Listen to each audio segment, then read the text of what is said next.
Would you be able to grab my noodles? Yep. Let me get this plate. But you don't move me out of the way for it, though. How about... That's exactly what I'm gonna do.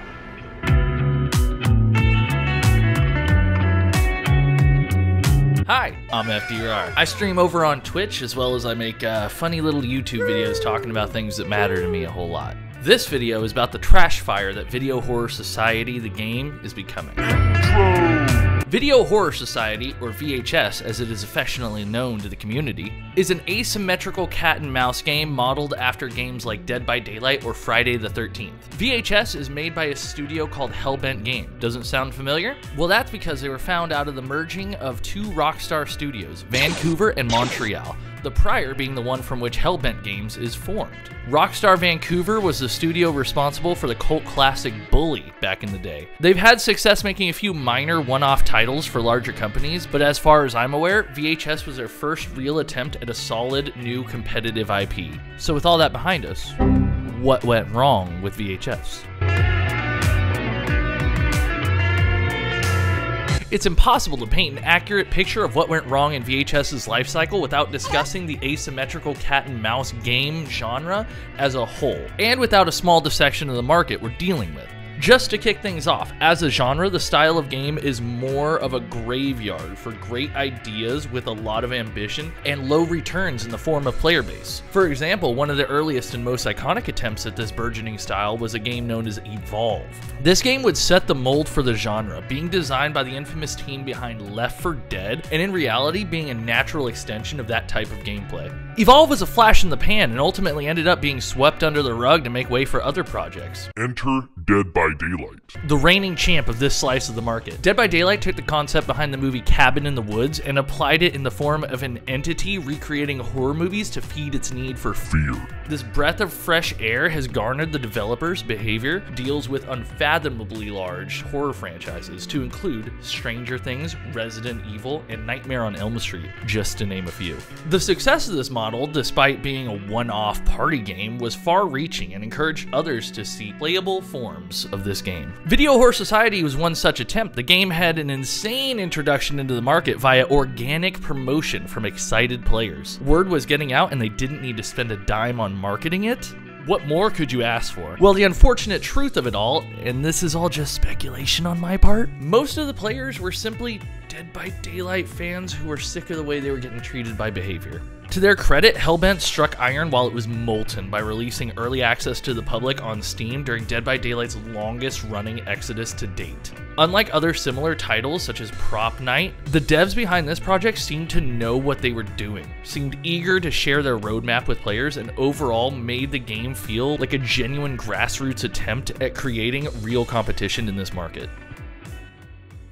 But alas, it wasn't to be. Most players were aware that a launching title would never topple the industry giant in the first week, but players would end up waiting 10 to 30 minutes for matchmaking, myself included. It was apparent that all the hype from the content creators really only translated into Twitch viewers and not necessarily into actual game players. Without a solid marketing plan, word may have gotten out, but not necessarily to the right people. Now, whenever I think of playing a match of VHS, I check the player count first. It hasn't been over 200 at any point since I started checking, and therefore I haven't played. Credit where credit's due. Almost all attempts at a Dead by Daylight clone have been aimed at making the mouse or survivor role less passive to give the team a chance to fight back. But VHS nailed it. The crafting system is awesome, easy and intuitive to pick up. It creates a balance of hiding and ambushing that I think is just incredible. It's designed around communication with an excellent pinging system, as well as a surprisingly decent HUD which contains basically all relevant information without becoming cumbersome.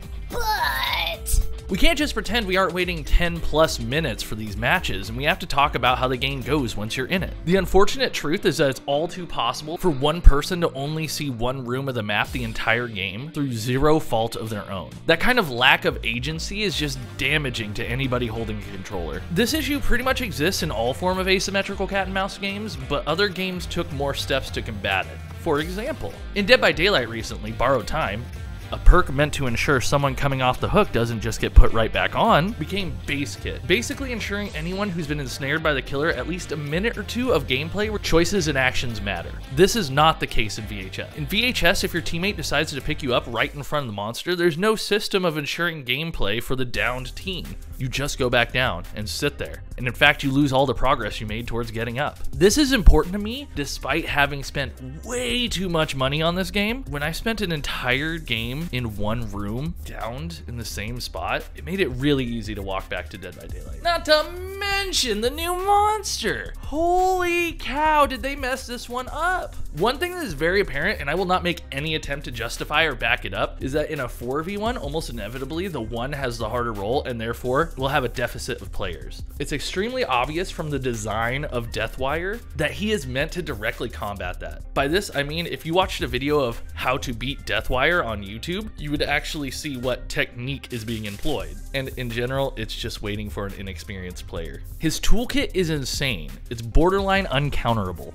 One counter I found that kind of works is his ability to track teens through walls doesn't work on lockers. However, the time it takes to get in a locker is significantly longer than the time it takes for someone with like a wheel on their butt to zoom right up to you. In case being able to traverse the map faster than any other character in the game and having tracking abilities that ensure you'd have to not be paying attention to fail wasn't enough, they also gave you the ability to stop teens from doing anything. It just shoots in a cone, so you don't even have to be good at aiming. Don't worry, you'll still miss once in a while, so they gave you 2 of these blasts, ensuring that unless you're trying to let them win, the teens will never enjoy their time in game with Deathwire. Mind you, there's only 4 monsters, and this weirdo is the newest, so if you're like a casual player, you basically have a 50-50 shot of whether or not the game's gonna even be playable for you. Reminder, you spent 10 to 20 minutes waiting for this match. Okay, FD Smarty Pants. So you can look at something a bunch of people put a ton of work into and poke holes in it. Do you have any solutions? Anything productive to say? Well, I'm glad you asked.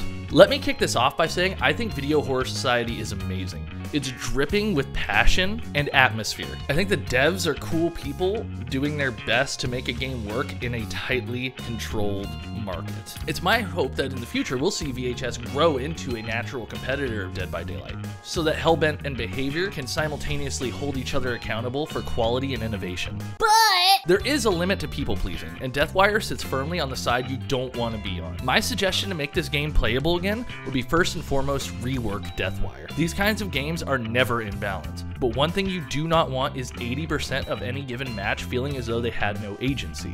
I would downgrade his little noob tube cannon to 1 shot at a time with a much longer cooldown so that the player actually has to aim and predict when to use it rather than just kind of being able to spam it through walls. I would put a severe cooldown on his mobility perk so that he doesn't get to jet around the entire map at all times whenever he feels like it. I think his tracking perk is pretty fine. It's mostly the other 2 perks that make his kit unbearable. After these fixes, and not before, I would suggest the company spend some money on marketing, maybe sponsor a few tournaments and get a few streamers talking about their game inorganically.